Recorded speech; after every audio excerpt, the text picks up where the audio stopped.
This is the Artist House in Key West, Florida. It's now a bed and breakfast, but it was formerly the home to the most haunted doll in the world, Robert. He would have lived here about 100 years ago with his owner, Jean Otto.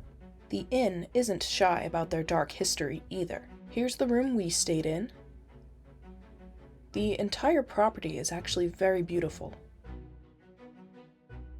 Robert would have been locked upstairs in the turret room, where people claimed to see him moving on his own when they would look into the windows. We did a late-night investigation of the haunted fort Robert is kept in now. We not only investigated the doll, but the fort itself. That video will be up on YouTube. Stay tuned for when it goes up. We also had a lovely stay at the Artist House. I'm going to take you on a tour of the Artist House, aka the former home of the infamous Robert the Doll.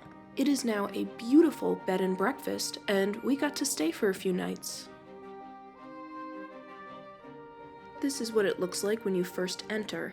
You're instantly surrounded by the home's uniqueness. Here's the main lobby.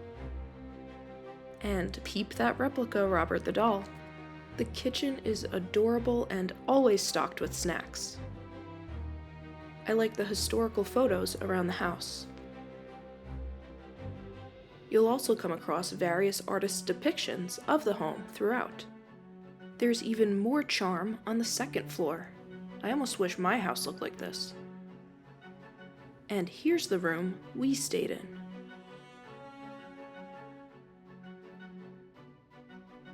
This is what it would have looked like in the past. Check out how the light switch works. I really admired all the ornate details and was constantly discovering more.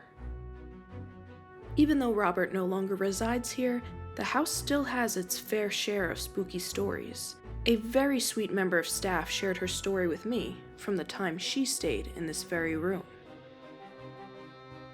My favorite part was the backyard garden and pool. It's where we had breakfast every morning and came back to cool down after a long day in the heat. The quirky decorations were a nice touch, especially for a place called the Artist House. So do you think you would stay here, especially knowing its dark past?